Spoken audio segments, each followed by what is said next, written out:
Assalamualaikum warahmatullahi wabarakatuh. Waalaikumsalam warahmatullahi wabarakatuh. Alhamdulillah, nahmaduhu wa nasta'inuhu wa nastaghfiruh wa na'udzubillah min sururi anfusina wa sayyiati a'malina may yahdihillah fala mudhillalah wa may yudlil fala hadiyalah. Asyhadu an la ilaha illallah wahdahu la syarikalah wa asyhadu anna Muhammadan abduhu wa rasuluh. Ya ayyuhalladzina amanu ittaqullaha haqqa tuqatih wa la tamutunna illa wa antum muslimun. Amma ba'du. Para pemerhati roja kaum muslimin dan muslimat yang dimuliakan Allah, alhamdulillah pada kesempatan pagi ini kita dapat bertemu kembali ya di dalam kajian rutin di Selasa pagi bersama buku Mendidik Anak Tanpa Amarah. Pagi ini kita akan melanjutkan pembahasan, yaitu kita sampai pada pembahasan bimbingan yang menyenangkan. Sebelumnya kita setelah membahas ya mengenai bentuk-bentuk ataupun beberapa hal yang bisa kita lakukan sehingga pelajaran ya materi pendidikan yang ingin kita sampaikan itu menjadi suatu yang efektif dan menyenangkan, mudah ya, membuat suatu hal itu mudah, yassiru wala tu'assiru, mudahkan dan jangan dipersulit. Sesuatu yang bisa kita permudah, apalagi bimbingan ya, hak, kebenaran, nasihat itu berat ya, maka perlu kita sampaikan dengan cara yang menyenangkan ya, sehingga lebih mudah untuk diterima ya.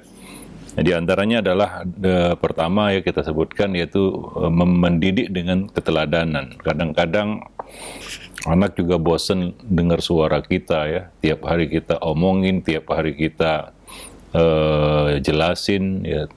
Mungkin juga kadang-kadang anak itu bosan ya dengan cara itu, maka bisa dilakukan dengan memberikan teladan ya, contoh. Sebagaimana dikatakan bil misal yattadihul maqal, dengan contoh maka kata-kata akan menjadi jelas ya. Maka ini salah satu caranya supaya ada variasi di dalam menyampaikan ilmu dan nasihat, yaitu dengan cara memberikan contoh ya.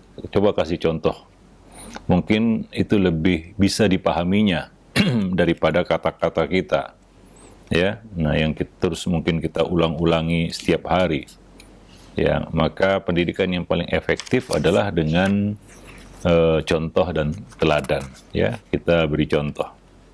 Kemudian kita juga sudah bicarakan tentang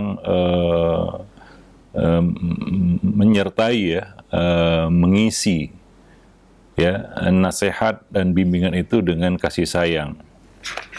Ini ada muatan kasih sayang, itu harus perlu kita bubuhkan di situ, sehingga ini akan mempermudah anak untuk menerima ya, karena jiwa manusia akan terpengaruh dengan sesuatu yang dihiasi dengan keindahan, kelembutan dan kasih sayang.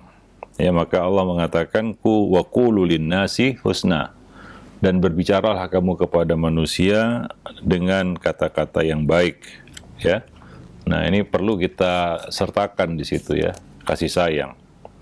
Demikian juga Allah berkata kepada Musa dan Harun, faqula lahu qawlan layyina, katakanlah kepadanya, yaitu Firaun, kata-kata yang lembut ya, la'allahu yatadzakkaru aw yakhsha, mudah-mudahan dia ingat dan takut. Nah, demikian. Ya, jadi nasihat itu perlu juga kita sertakan ya dengan bentuk kasih sayang ya. Ya, kita dengan cara yang lemah lembut, kata-kata yang enak didengar ya, yang nyaman di telinga ya, itu juga akan mempermudah ya anak untuk menerima kata-kata kita ya. Jangan gunakan kata-kata yang ketus, pedas ya, dan cenderung nyelekit ya. nggak enak didengar juga, ya, dan cenderung jiwa akan menjauh dan lari darinya, ya. Ya, termasuk juga di sini adalah menggunakan kata-kata yang mudah dan dapat dipahami, ya, tidak hal yang sulit dan rumit untuk dipahaminya. Baik, itu 2 poin yang sudah kita bahas sebelumnya, ya. Berikutnya adalah, ya, ini berkaitan dengan cara, ya, metode ataupun kita katakan siasat juga, ya, di dalam menyampaikan suatu yang, ya, penting dan perlu, ya. Sementara itu tidak mudah untuk diterima. Maka salah satu caranya adalah dengan mengemas nasihat itu di dalam sebuah kisah dan cerita, ya, yaitu dalam bentuk kisah dan cerita. Ya, mengapa kita harus pandai bercerita di depan anak? Ya, karena ini metode Qur'ani. Allah Subhanahu wa taala membimbing manusia salah satunya adalah dengan kisah-kisah. Ya. Apalagi cerita yang disertai dengan penciwaan. Sebab, ya, apalagi itu kisah yang nyata, ya, itu sangat berpengaruh pada jiwa anak. Ya, akan memperkokoh ingatan anak dan kesadaran berpikirnya. Ya, ini adalah pelajaran yang mudah dicerna, dipahami.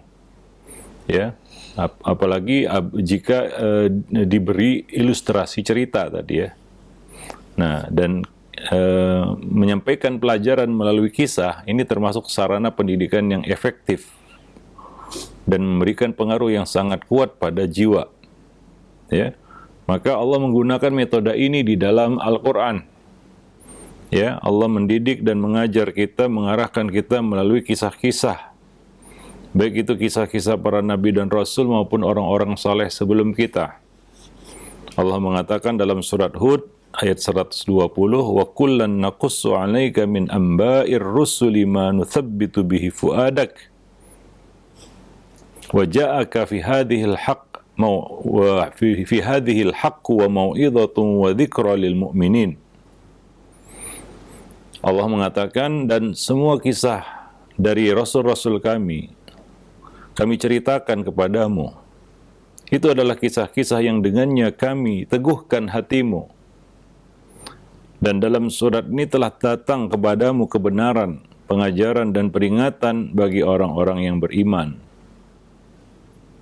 Jadi Allah mengatakan di sini manuthabbitu bihi fuadak, yang membuat kokoh jiwamu, ya, menancap dalam hati, ya.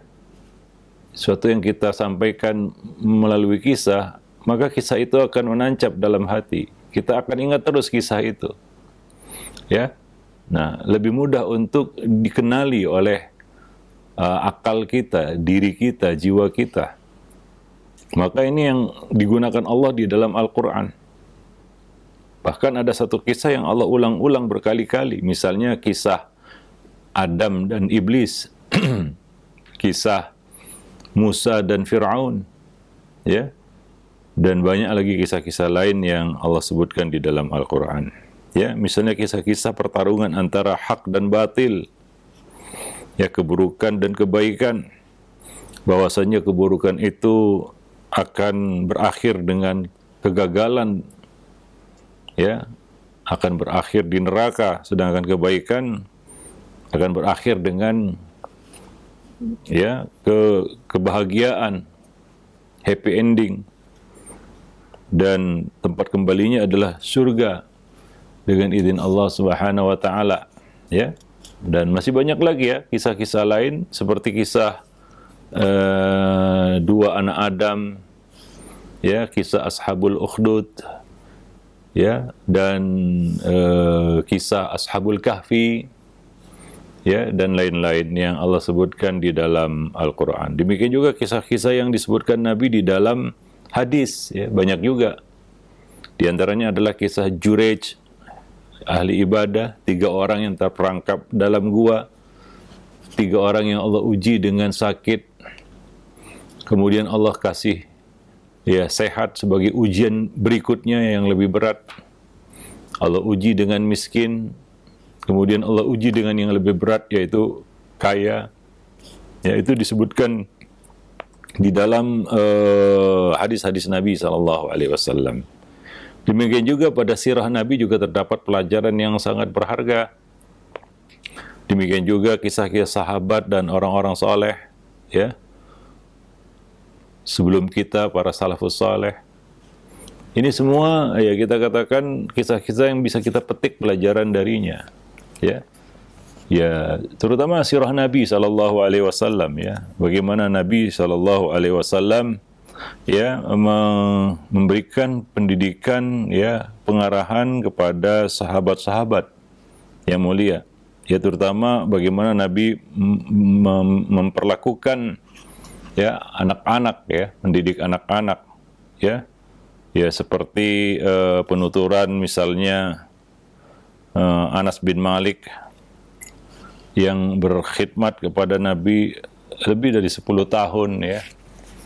Bagaimana Nabi seorang pendidik, ya. Ya, ada satu poin lah di sini ya kita sampaikan mengenai masalah orang tua yang suka mengumbar kritik kepada anaknya. Ya, apa yang dilakukan anaknya dikritik. Ya. Yaitu terlalu apa ya, kita katakan berlebihan di dalam mengkritik anak. Ya, semua dikomentari. Ya, apa yang dilakukan anak dikomentari. Tapi ironinya orang tua ini anti kritik gitu. Ya, dikritik nggak mau, tapi mengkritik anak terus. Ya, kritik itu kalau kita sebutkan begitu saja maka identik dengan menyalahkan, ya, negatif. Ya, kecuali ada imbuhan lain begitu ya, membuat dia menjadi sesuatu yang bermakna positif. Misalnya kita katakan kritik membangun begitu ya. Ada imbuhan membangun di situ yang sehingga konotasinya menjadi positif. Tapi kalau cuma sekedar kritik saja, ini mungkin bermakna negatif juga, ya. Dan kebanyakan kritik itu ya justru menjatuhkan, yang berdampak negatif kepada orang yang dikritik, gitu ya. Apalagi kritik tanpa solusi, ya, sekedar menyalahkan gitu saja. Ya, tidak semua orang bisa menerima itu, ya, dan bisa mengartikannya sebagai sesuatu yang positif. Kebanyakannya ya orang itu akan menolak, ya, kritik itu. Ya, akan menolak. Demikian juga si anak. Ya, apabila orang tua hanya bisa menyampaikan kritik, ya, maka anak itu ya akan menjauh, ya, dari apa yang ingin kita, ya, dari apa yang kita inginkan padanya dengan kritik itu. Ya, maka coba lihat Nabi SAW. Ini salah satu kisah, ya atau pelajaran yang dapat kita petik, ya, dari kisah-kisah sirah, ya, para nabi dan rasul, terutama Nabi kita Muhammad SAW yang telah Allah jadikan beliau sebagai teladan, ya, laqad kana lakum fi rasulillahi uswatun hasanah. Mungkin dari sebagian orang tua mengatakan, ya, anak perlu dikritik Ustadz. Ya, kalau nggak dikritik dia nggak tahu, gitu. Ya, beda menyampaikan ilmu dengan kritik. Ya, menyampaikan ilmu perlu sabar. Kalau kritik itu asbun juga bisa itu. Asal bunyi, yang penting bunyi aja dia. Ya, nah, lebih kepada melampiaskan kekesalan kritik itu. Ya, ketidaksetujuan itu saja. Tapi menyampaikan ilmu kan perlu sabar, perlu, ya, cara yang santun kan begitu ya, perlu sabar, itu yang jelas. Jadi beda itu menyampaikan ilmu dengan menyampaikan kritik. Kalau kritik kita asal ngomong saja, asal bunyi aja mungkin bisa. Namanya kritik. Tapi menyampaikan ilmu enggak seperti itu. Orang tua kebanyakan ya hanya bisa menyampaikan kritik tapi tidak bisa menyampaikan ilmu. Karena mungkin kurang sabar gitu ya. Nah, atau orang yang ingin terburu-buru ke susu, ingin cepat memetik hasil, maka yang bisa dia lakukan hanyalah kritik. Ya. Hanyalah kritik. Ilmu nggak bisa, ya, ilmu nggak sabar dia. Baik. Nah, kita ambil petik, ya, satu pelajaran dari apa yang dikatakan oleh Anas bin Malik. Beliau ini bertahun-tahun, ya, melayani Nabi, dekat dengan Nabi. Apa kata beliau? Nah, selama 10 tahun aku berkhidmat melayani Nabi, beliau tidak pernah berkata kepadaku tentang apa yang tidak aku lakukan. Kenapa tidak kamu lakukan? Atau apa yang aku lakukan, kenapa kamu lakukan? Ya. Nah, itu kan mungkin hal yang sederhana sering terjadi ya. Kita lebih suka jadi komentator gitu. Ya, menjadi kritikus gitu ya. Apa yang dilakukan anak, kenapa kamu buat begini? Kenapa tidak kamu buat begini? Ya, begitu. Tapi Nabi nggak pernah seperti itu. 10 tahun bersama Anas. Anas waktu itu ya masih kecil ya. Ya, belum lagi menjadi orang yang dewasa begitu. Masih kecil, anggaplah remaja. Itu yang dilakukan Nabi terhadap Anas. Beliau tidak pernah banyak mengomentari apa yang dilakukan Anas atau apa yang tidak dilakukan Anas. Nah, dari situ kita tarik satu faidah ya, bahwasanya Nabi tidak menyampaikan kritik, tapi Nabi menyampaikan ilmu dan bimbingan. Ya, Nabi menyampaikan bimbingan kepada Anas, menyampaikan pelajaran. Ini perlu kesabaran. Ya, dan itu yang kadang-kadang kita nggak mampu. Ya, para pemerhati roja kaum muslimin dan muslimat yang dimuliakan Allah. Jadi ada di buku ada apa dengan remaja, kita sebutkan satu bab di situ ya, cara untuk membangun komunikasi dengan anak remaja adalah ya menghindari ya kritik-kritik yang berlebihan. Ya, tapi lebih kepada memberikan bimbingan, ya, ilmu, ya, masukan, ya, informasi ilmiah. Itu yang perlu disampaikan ya, nah kepadanya, bukan kritik. Seperti halnya Nabi SAW ya terhadap Anas bin Malik.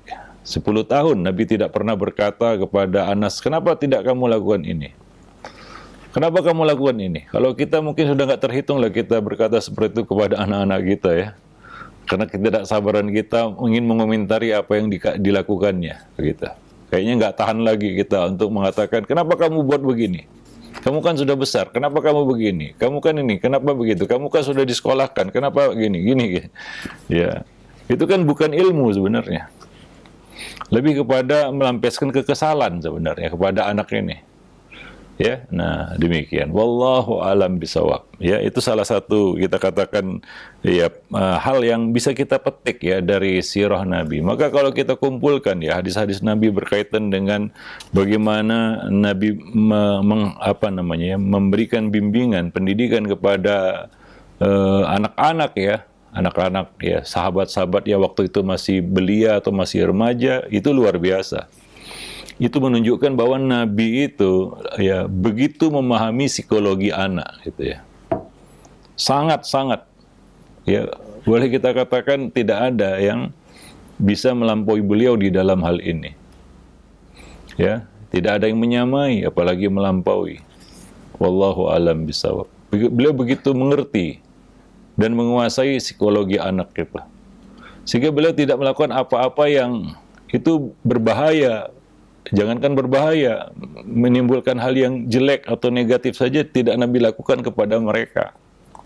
Sebagai contoh, judul buku ini yaitu Tanpa Amarah. Itu yang dilakukan oleh Nabi terhadap anak-anak. Ya. Nah demikian. Yang kadang-kadang kita tidak habis mengerti ya, kenapa harus seperti itu gitu ya. Ya. Seperti tadi ya kata Anas, beliau tidak pernah mengatakan kepadaku, kenapa kamu lakukan begini? Atau sesuatu yang tidak aku lakukan, kenapa kamu tidak buat begini? Gitu. Itu Nabi tidak melakukannya, tidak mengatakannya kepada seorang bocah atau seorang anak remaja. Luar biasa, ya para pemerhati roja kaum muslimin dan muslimat yang dimuliakan Allah. Baik. Mungkin sebagian dari kita nggak setuju kan gitu ya. Anak perlu dikritik, perlu dikomentari. Ya, kita lihat. Ya, kadang-kadang ya awalnya kritik, akhirnya kita jelas-jelas menyalahkan saja. Ya, kamu salah, tanpa memberikan penjelasan yang benar gimana gitu. Ya. Apalagi menyontohkan yang benar tuh begini begitu. Dan lain-lain sebagainya. Wallahu a'lam bishawab. Baik. Jadi itu salah satu cara memberikan bimbingan yang menyenangkan, yaitu melalui kisah ya yang kita bacakan kepada mereka, mengambil faedah dari kisah-kisah itu. Nah, demikian. Nah, satu lagi momen yang perlu kita manfaatkan sebagai sarana ataupun materi pendidikan adalah memetik hikmah dan pelajaran dari berbagai peristiwa yang baru saja terjadi. Kalau kisah itu kan sesuatu yang sudah lama terjadi ya, mungkin juga dia tidak berada di dalam kisah itu.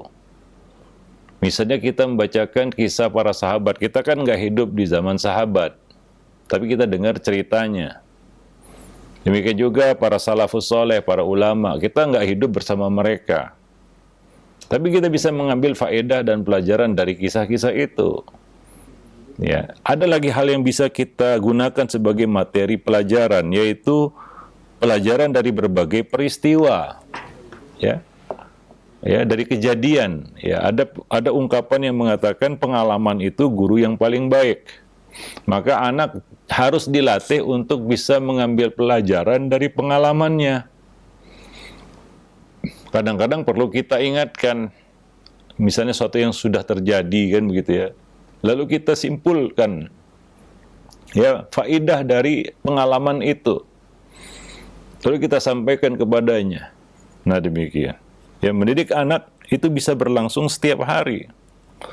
Dan peristiwa sehari-hari sebenarnya adalah peristiwa besar. Sekalipun kelihatannya sepele ya.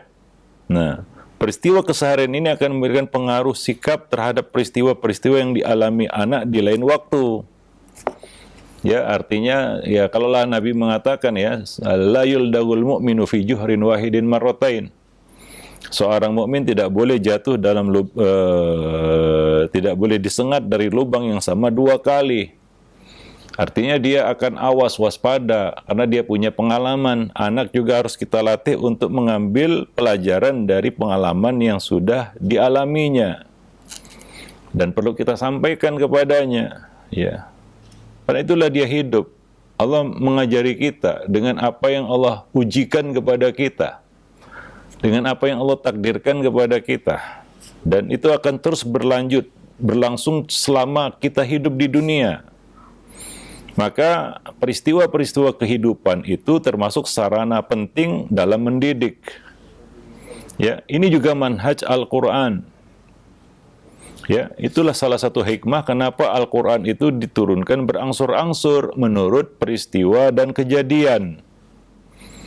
Agar lebih mengakar dalam hati manusia. Ya, nah, kita ambil contoh di sini ya. Ini kan suatu pelajaran yang terjadi ya, dialami oleh para sahabat. Dan Allah menurunkan itu di masa mereka hidup dan tidak lama setelah kejadian itu terjadi, peristiwa itu terjadi.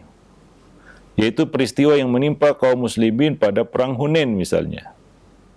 Yang mana sebagian dari mereka takjub dengan banyaknya jumlah pasukan dan persenjataan dibandingkan musuh. Dan mengira bahwa kemenangan akan bisa diraih dengan mudah. Ya, karena melihat yang telah terjadi sebelumnya, pasukan muslim sedikit dapat mengalahkan ya pasukan kafir yang besar jumlahnya. Nah, ini kebalikannya. Kaum musyrikin kecil, jumlah kaum musyrikin itu sedikit, sementara jumlah kaum muslimin itu sangat banyak, berlipat-lipat. Maka di atas kertas ya mereka mengira musuh ini dapat ditaklukkan dengan mudah. Begitulah kira-kira. Tapi ternyata tidak. Ya, justru mereka ya menjadi lalai, abai ya terhadap peperangan itu terhadap musuh, ya menganggap enteng dan menganggap remeh, dan itu menjadi blunder yang menyebabkan mereka lari tercerai-berai dan meninggalkan Nabi sendirian di depan. Ya, nah demikian. Allah menyebutkan itu di dalam Al-Qur'an. Padahal peristiwa itu baru terjadi, baru mereka alami. Dan Allah menurunkan ya ayat yang menceritakan hal itu supaya mereka mengambil pelajaran dari peristiwa yang baru saja mereka saksikan, mereka alami sendiri, mereka pelakunya. Beda dengan kisah-kisah yang sebelumnya mereka tidak hidup di zaman itu. Ya, Allah mengatakan walaqad nasarakumullahu fi mawatin katsirah. Sungguh Allah telah memberikan kemenangan kepadamu wahai orang-orang yang beriman di medan peperangan yang sangat banyak sebelumnya ya. Di perang Badar dan lain-lain. Wa yauma Hunain, dan ingatlah hari perang Hunain. Id a'jabatkum kasratukum falam tughni ankum syai'a. Wa dhaqat 'alaikumul ardu bima rahubat thumma wallaitum mudbirin. Sungguh Allah telah menolong kamu wahai orang-orang yang beriman di medan peperangan yang banyak, dan ingatlah peperangan Hunain, yaitu di saat kamu menjadi takjub ya, congkak karena banyaknya jumlahmu. Maka jumlah yang banyak itu tidak memberi manfaat kepadamu sedikit pun. Dan bumi yang luas itu telah terasa sempit olehmu, kemudian kamu lari ke belakang dengan bercerai-berai. Itu yang terjadi di peperangan Hunain. Ya, artinya Allah ingin memberikan pelajaran kepada orang-orang yang beriman, jangan terbuai, jangan takjub dan menjadi pongah dan sombong, takabur, congkak karena jumlah yang banyak. Bahwa boleh jadi jumlah yang banyak itu tidak menolong kita sedikit pun, ya, bukan merupakan jaminan garansi kemenangan. Ya, nah karena kelalaian Allah hukum mereka sehingga mereka lari ke belakang tercerai-berai. Ya, nah demikian. Jadi ini adalah peristiwa yang mengetuk hati mereka dan pelajaran yang sangat berharga. Jadi ini merupakan manhaj Qur'ani yang menjadikan sebuah peristiwa sebagai pelajaran yang membawa kebaikan, meluruskan ya kesalahan-kesalahan yang telah terjadi sebelumnya. Ya, maka siogianya ya, orang tua dalam hal ini menjadikan peristiwa yang terjadi sehari-hari itu sebagai pelajaran. Ya, bisa mengemasnya dalam suatu bentuk materi pelajaran yang kita sampaikan kepada anak. Ya, nah demikian. Wallahu a'lam bissawab. Ya, dan lebih luas lagi ya, menjadikan setiap peristiwa yang melintas dalam kehidupan sebagai pelajaran bagi anak, ini menjadi suatu pelajaran yang akan melekat ya dalam benaknya dan mudah untuk dipahaminya juga karena dia mengalaminya juga. Ini adalah pelajaran yang mudah untuk dipetik dan diambil faedahnya oleh seseorang, karena ya mungkin dialah yang merasakan langsung, kan begitu ya. Nah, jadi tapi kadang-kadang ya anak itu perlu dilatih dia untuk bisa memetik hikmah dan pelajaran dari apa yang sudah terjadi. Ya, menanamkan kepadanya bahwa mukmin pantang untuk jatuh dalam satu kesalahan berulang-ulang. Ya, menemui kegagalan di di pintu yang sama berkali-kali. Ya, seorang mukmin adalah orang yang bijaksana dan cerdas. Ya, orang yang pintar, bukan orang yang lengah dan lalai, bukan orang yang ghaflah, ya, bukan orang yang abai, tapi dia selalu mengambil memetik pelajaran ya dari peristiwa-peristiwa yang dijalaninya, sehingga semakin ke depan semakin berumur ya, semakin meningkat umurnya, semakin meningkat kedewasaan dan kewaspadaannya. Ya, semakin baik dia. Nah, itu mukmin, para pemerhati roja kaum muslimin dan muslimat yang dimuliakan Allah. Baik. Ya, itu salah satu cara ya yang bisa kita gunakan untuk menyampaikan bimbingan dan nasihat, pelajaran dan ilmu. Berikutnya adalah dengan pembiasaan. Ada pepatah yang mengatakan Allah bisa karena biasa ya. Allah bisa karena biasa. Ya, memberikan pembiasaan ataupun melatih anak dengan kebiasaan-kebiasaan. Nah, ini perlu waktu ya. Ya, Allah bisa karena biasa itu perlu waktu. Maka biasakan anak melakukan kebaikan secara berkesinambungan. Ya, nah demikian. Ya, tidak perlu ya kita katakan kita push di depan ya. Ya, kita paksakan di depan, akhirnya dia akan keteteran di belakang. Namun ini sebagaimana kita sebutkan, Allah bisa karena biasa itu adalah pepatah yang berkaitan dengan kesabaran dengan waktu. Memberikan pelajaran itu perlu kesabaran dan waktu. Ya, apalagi dalam bentuk membiasakan. Ya, tidak bisa instan ini. Ya, nah demikian. Maka ini merupakan sarana pendidikan yang sangat efektif. Karena apabila anak terbiasa mengerjakan sesuatu secara teratur dan berkesinambungan, maka itu akan menjadi satu karakternya, melekat ya. Ya, seiring dengan perjalanan waktu tadi. Maka akan banyak perkara-perkara yang menjadi mudah. Ya, ini berlaku dalam urusan dunia, apalagi agama. Dari urusan yang kecil sampai yang besar, ya, dari yang penting sampai yang sepele. Ya, nah demikian. Jadi menanamkan kebiasaan itu, seperti kata Ibnul Qayyim, ya, bahwa anak itu akan tumbuh dengan apa yang dibiasakan oleh pendidiknya, yaitu di waktu kecil. Ya, nah demikian. Jadi tanamkan kepada mereka kebiasaan melakukan sesuatu yang baik, yang membawa kebaikan bagi mereka dalam urusan dunia maupun agama mereka. Ya, baik itu di dalam bab ibadah, sopan santun dan akhlak, atau rutinitas keseharian. Ya, dalam hal bertutur kata misalnya, perlu dibiasakan anak itu bertutur kata yang baik. Ya, dan ini akan menjadi suatu kebiasaannya. Ya, kalau anak kita biasakan bicara teriak-teriak, maka itu akan menjadi kebiasaannya juga sampai dia besar. Nah, biasanya kalau sudah melekat pada dirinya, itu susah untuk dirubah ya, walaupun bisa tapi susah. Sebagaimana dikatakan watuk ada obatnya, tapi kalau sudah jadi watak itu susah dicari obatnya.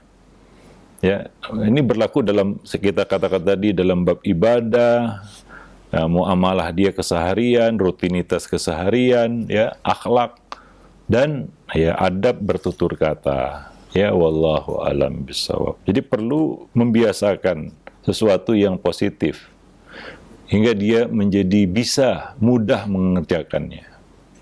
Wallahu alam bisawab. Ya.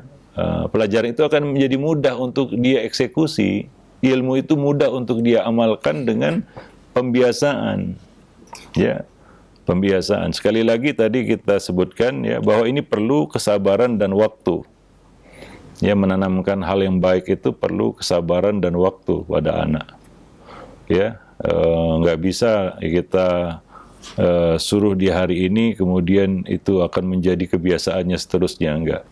Kadang-kadang ya perlu diawasi, perlu diarahkan, perlu dibimbing, ya sehingga dia terus-menerus mengerjakannya dan akan menjadi mudah. Dalam hal ini amalkan sabda Nabi ya, khairul a'mali indallahi adwamuha wa in qalla.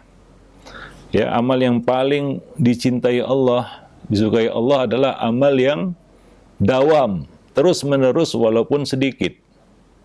Nah, kepada anak juga demikian, jangan diforsir ya, jangan kita terlalu besar ambisinya, dia melakukan ini itu, hingga dia kadang-kadang berat untuk membiasakan hal-hal itu. Ya, jadi mulai dari yang ringan, supaya mudah kita biasakan gitu ya. Maka mulailah suatu itu dari yang ringan. Ya, kemudian baru meningkat sedikit demi sedikit. Ya, karena tujuan kita adalah pembiasaan. Sebagai contoh salat malam.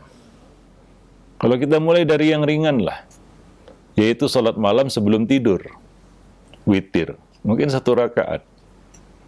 Ya, kita ingin biasakan itu dalam waktu yang lama ya. Ini kita katakan perlu waktu lama dan sabar.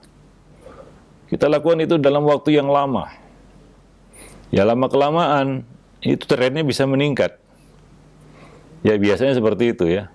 Kalau kita mulai dari yang mudah, dari yang sedikit dulu, lama-lama menjadi bukit kan gitu. Itu kata pepatah, sedikit demi sedikit, lama-lama jadi bukit.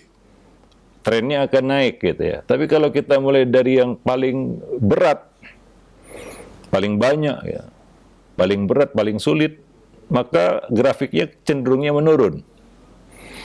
Ya, karena kita nggak akan bisa mempertahankan itu setiap waktu.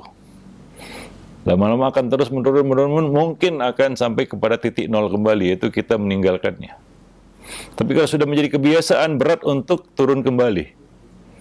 Ya, karena sudah jadi kebiasaan. Kalau nggak dilakukan nggak enak begitu ya. Itulah kata pepatah, Allah bisa karena biasa. Karena sudah terbiasa, ada orang yang sudah terbiasa, maka disuruh meninggalkannya pun dia susah. Disuruh meninggalkan susah gitu ya. Kenapa? Karena sudah jadi pepatah tadi, Allah bisa karena biasa. Ya, karena dia mulai dari satu yang ringan dulu, ya, itu trennya akan naik, meningkat. Tapi kalau dari yang berat dulu, maka trennya akan menurun dan terus menurun, begitu ya. Wallahu a'lam bishawab.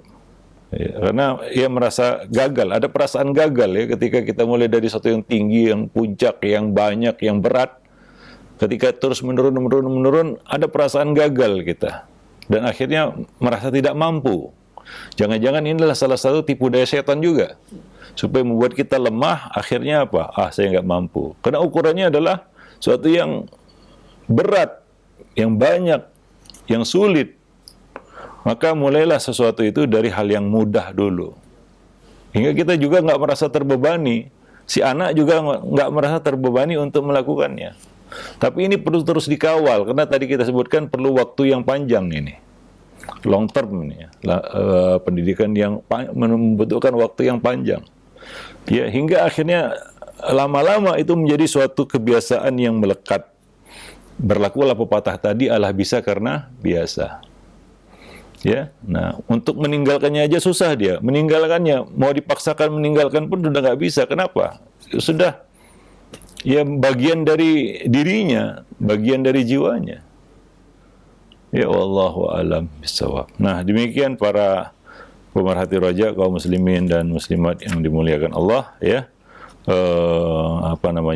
Pelajaran yang bisa kita sampaikan pada kesempatan pagi ini mudah-mudahan bermanfaat. Aqulu qouli hadza astaghfirullah li wa lakum sa'il muslimin innahu huwal ghafurur rahim. Alhamdulillah, baik, syukran jazakum khair atas materi yang telah disampaikan oleh Al-Ustadz di pagi hari ini. Masih pembahasan lanjutan mengenai pendidikan yang menyenangkan. Mudah-mudahan bisa diambil faedah dari apa yang telah disampaikan oleh Al-Ustadz. Baik, untuk selanjutnya kami akan ajukan pertanyaan-pertanyaan yang masuk di layanan pesan WhatsApp. Bagi Anda yang ingin bertanya perihal pembahasan kita, silahkan Anda bisa mengirimkannya di nomor layanan WhatsApp. Baik, yang pertama Ustadz, ya kami ajukan pertanyaan dari penanya yang berada di Bogor. Assalamualaikum warahmatullahi wabarakatuh. Ya Ustadz, baikkah jika anak wanita yang sudah remaja atau menginjak dewasa ketika bertemu dengan orang tuanya itu, terutama dengan ayahnya, saling cium pipi kanan kiri, atau ketika jalan bareng selalu bergandengan dengan bapaknya Ustadz, ataukah ada aturannya dalam Islam mengenai hal ini? Tidak ada ya. Itu juga tidak mengapa dilakukan ya. Itu satu yang kalau kita diperintahkan untuk memperlakukan ya anak istri dengan cara yang ma'ruf ya. Ma'ruf itu ya kembali juga kepada urf ya. Satu yang memang ya wajar ya kita katakan seperti itu, dan tidak ada muatan-muatan negatif di situ ya. Ya, nah demikian. Ya, Abu Bakar terhadap Aisyah juga melakukannya. Nabi terhadap Fatimah juga melakukannya. Jadi nggak jadi masalah. Nggak jadi masalah saja. Iya, nah demikian. Di dalam urf masyarakat kita juga hal yang biasa aja gitu ya. Bukan hal yang menjadi perhatian orang, kemudian orang juga memandangnya aneh atau ada unsur-unsur penyimpangan di situ, nggak. Biasa aja ya. Seorang ayah menggandeng anak putrinya ya itu biasa ya. Ya. Mencium pipinya, mencium tangannya juga nggak jadi masalah. Walaupun sudah dewasa. Ya walaupun sudah dewasa kan begitu. Nah demikian. Itu dilakukan oleh Nabi kepada Fatimah, juga Abu Bakar kepada Aisyah. Wallahu a'lam bishawab. Iya, nah baik, demikian ya untuk penanya. Jazakallahu khair Ustaz. Dan selanjutnya dari pertanyaan Ustaz, tidak disebutkan nama dan tempatnya. Ustaz, anak saya laki-laki usia 11 tahun. Ayahnya tipe orang yang temperamental. Dia sering dimarahi dan mendapatkan kekerasan juga dari ayahnya.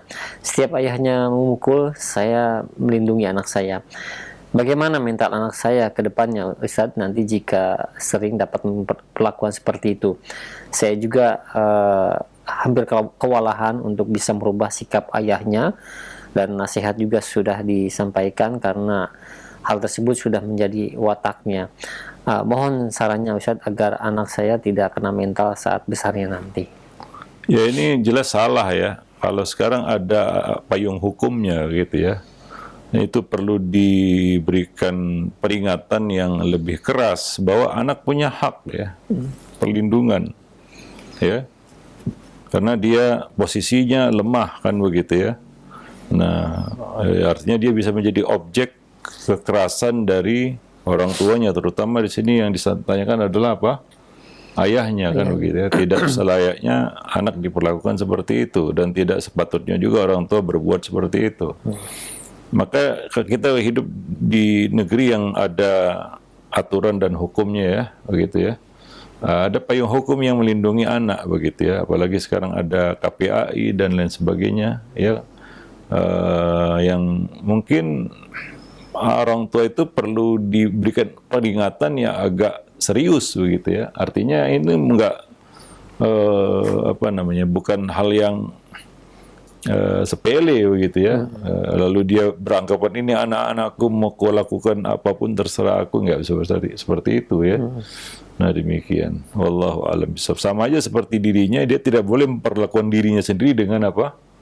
Dengan zalim kan begitu ya, apalagi orang lain, yaitu anaknya pula kan begitu, yang seharusnya dia melindunginya ya. Maka perlu ancaman yang lebih serius ya. Kita ingatkan bahwasanya ini bisa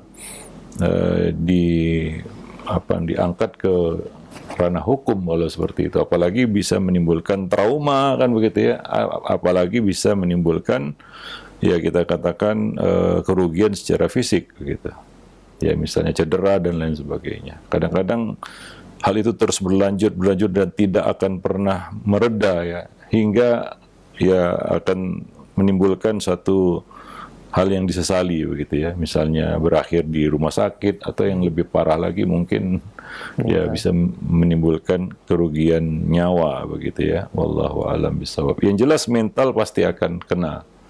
Anak itu akan kita katakan rusak ya kejiwaannya ya. Nah demikian, akan terjadi konflik batin dalam dirinya ya, karena dia tahu, mungkin anaknya juga tahu dia harus menghormati orang tua, tapi dia dapat perlakuan yang buruk dari orang tua kan begitu. Itu satu konflik batin yang akan menyebabkan konflik lainnya di dalam banyak masalah lainnya juga, menyebar.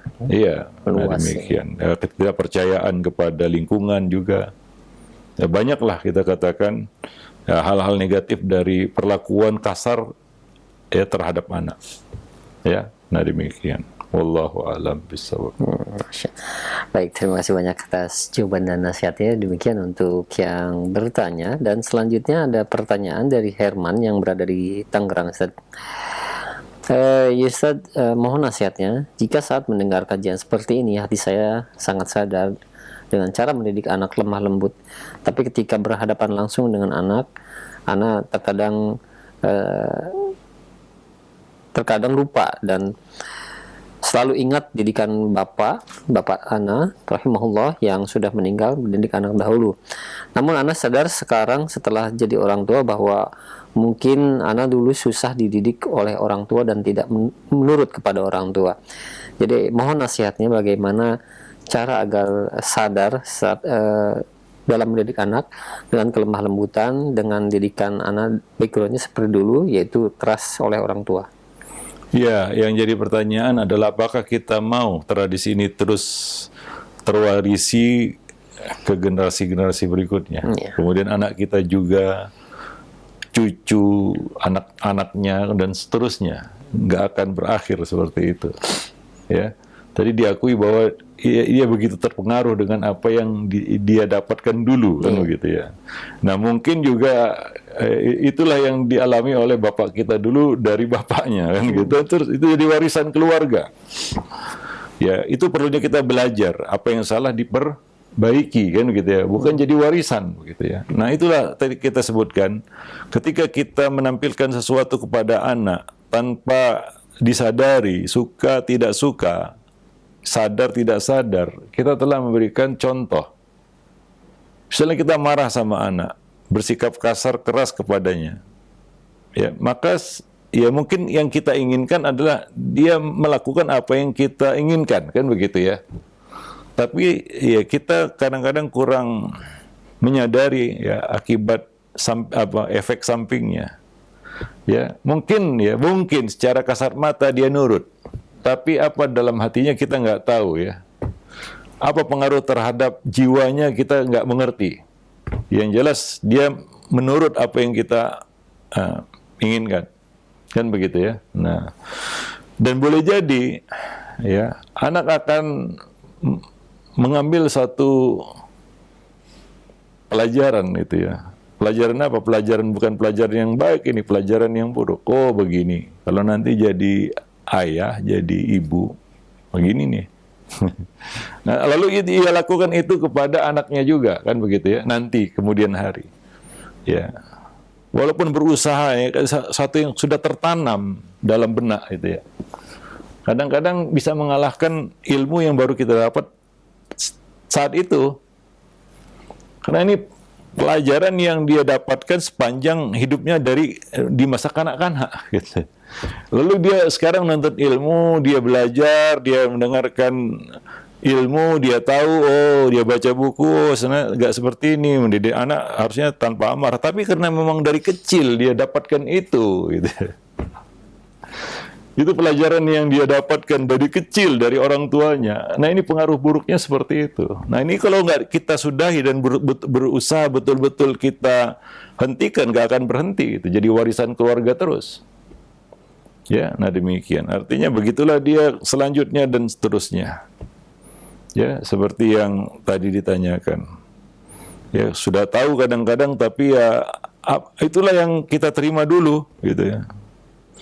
Ya, makanya apa yang kita lakukan terhadap anak itu memang betul-betul menjadi satu contoh, gitu. Melekat betul. Ya, maka begitulah. Makanya kita katakan bahwa anak itu meniru marah orang tuanya. Ya, tanpa disadari ya anak itu meniru marah orang tuanya. Bagaimana cara marah orang tuanya ditiru, bagaimana kita katakan cara bicaranya, cara membentaknya semua. Ya, karena itu satu yang ya boleh dikatakan satu trauma masa kecil yang akan terus dibawanya sampai dewasa. Artinya para pemerhati roja yang dimuliakan Allah, kalau ini tidak kita sudahi ya, kita robah istilahnya, kita sudahi di sini maksudnya kita robah cara yang salah seperti itu, ini akan terus menjadi karakter gitu ya. Menjadi karakter. Wallahu a'lam bishawab. Yang sewaktu-waktu bisa aja dia muncul begitu. Ya, spontan bisa aja muncul.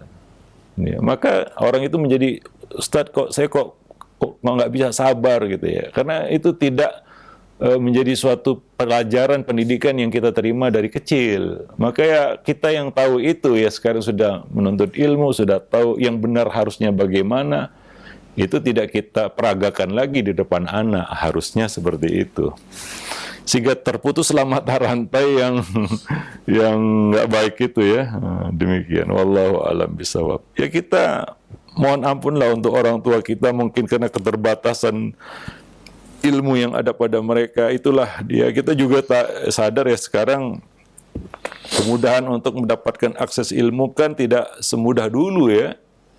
Ya, jadi kita maklumi saja, mungkin Allah memaafkan mereka ya, itulah kemampuan mereka, tapi ya kita ya generasi-generasi yang datang sesudah mereka ya tentunya tidak akan mengulangi kesalahan yang sama berkali-kali ya, untuk yang kedua kali dan seterusnya. Wallahu a'lam bishawab. Ya. Nah, baik, alhamdulillah, syukran atas jawabannya. Demikian ya untuk jawaban dan nasihatnya. Dan selanjutnya ini ada pertanyaan, Ustaz. Ustaz, saya memiliki anak yang berkebutuhan khusus. Saya berusaha untuk mengajarkannya, yaitu mengajarkan sholat terutama. Tapi tentunya gerakannya memang belum sempurna dan tidak fokus, Ustaz. Nah, apakah anak-anak yang berkebutuhan khusus seperti ini, jika sholatnya tidak benar walaupun sudah balik atau sudah dewasa, apakah tetap dikatakan berdosa baik buat anaknya ataupun orang tua, Ustaz? Ya, la yukallifullahu nafsan illa wus'aha, ya. Allah tidak membebani satu jiwa melainkan menurut kemampuannya. Fattaqullaha mastata'tum. Ya, manusia diberikan kemampuan yang berbeda-beda. Maka ada kaidah fikih yang berbunyi al-qudratu manatu taklif. Kemampuan itu adalah alasan dijatuhkannya suatu taklif, yaitu kewajiban. Jadi semua menurut kemampuan yang dimiliki. Ya, nah misalnya anak yang berkebutuhan khusus, ya, ada kelainan keterbelakangan mental dan sejenisnya, ya. Ini cobaan, ya, ujian bagi orang tuanya tentunya, kan begitu, ya, untuk bisa sabar untuk menelateni, melayani, meladeni anak-anak yang berkebutuhan khusus itu nggak mudah. Ya, perlu sabar yang ekstra di situ, ya, dan ya jangan terbebani dengan target-target atau membandingkannya dengan yang lain. Itu sangat tidak fair, ya. Kita bandingkan anak seperti ini dengan anak-anak yang normal. Ya tentunya jangan, hingga jangan dilakukan itu, sehingga nanti kita akan kecewa kepada anaknya ini. Dan lebih buruk lagi, kita akan menyalahkan diri kita sendiri, kan begitu, ya. Sementara ini ujian yang harus dilewati sebenarnya. Ya, maka kita harus tahu juga, ya, bahwa kemampuan itu adalah salah satu alasan dijatuhkannya sebuah kewajiban. Ya, kita juga mengerjakan kewajiban menurut kemampuan yang kita miliki. Nah, di sini anak yang mungkin ya dengan segala keterbatasan dan kekurangannya, dia mungkin ya itulah yang dia bisa, kan begitu, ya. Itulah batas kemampuannya, ya, nggak bisa lagi diminta lebih, ya. Nah, jangan kita tuntut dia untuk bisa seperti anak-anak yang normal, gitu, ya. Itu katakan suatu kita katakan perkara yang boleh dikatakan mustahil juga. Wallahu alam bisawab, ya. Nah, maka sabarlah sebagai orang tua untuk mendapat ujian, ya. Ya Allah uji kita, nggak semua orang dapat ujian seperti itu, ya. Wallahu alam bisawab. Tapi yang jelas untuk memotivasi kita ada pahala yang lebih, ya, di balik itu semua, kan begitu, ya. Nah, ini nggak sama dengan sabarnya kita meladeni anak yang normal.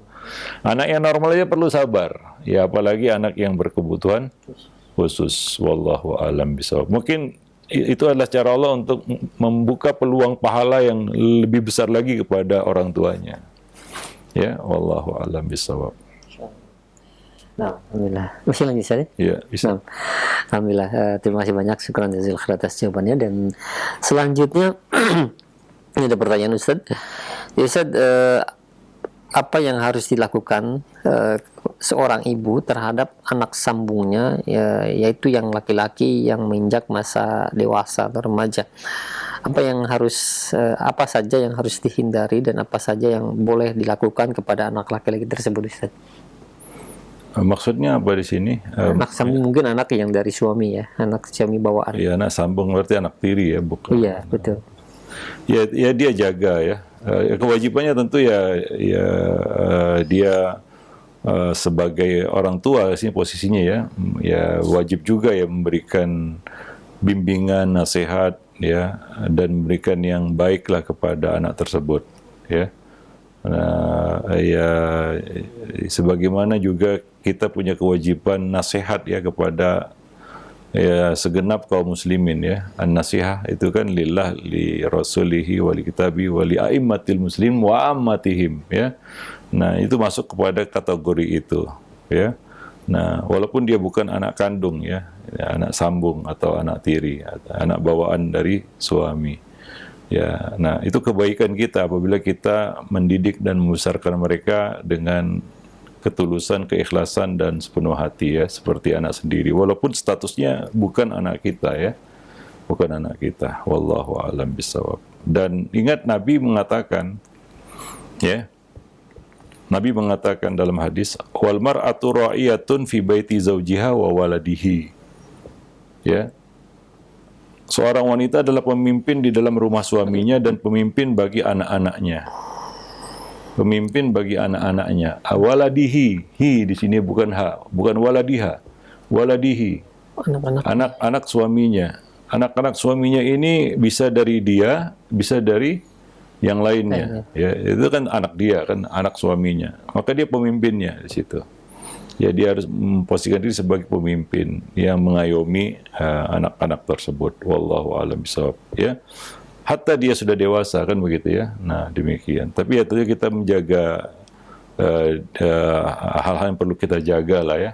Nah, demikian. Ya, berkaitan dengan hal yang pantas dan yang tidak pantas, kan begitu. Wallahu a'lam bishawab.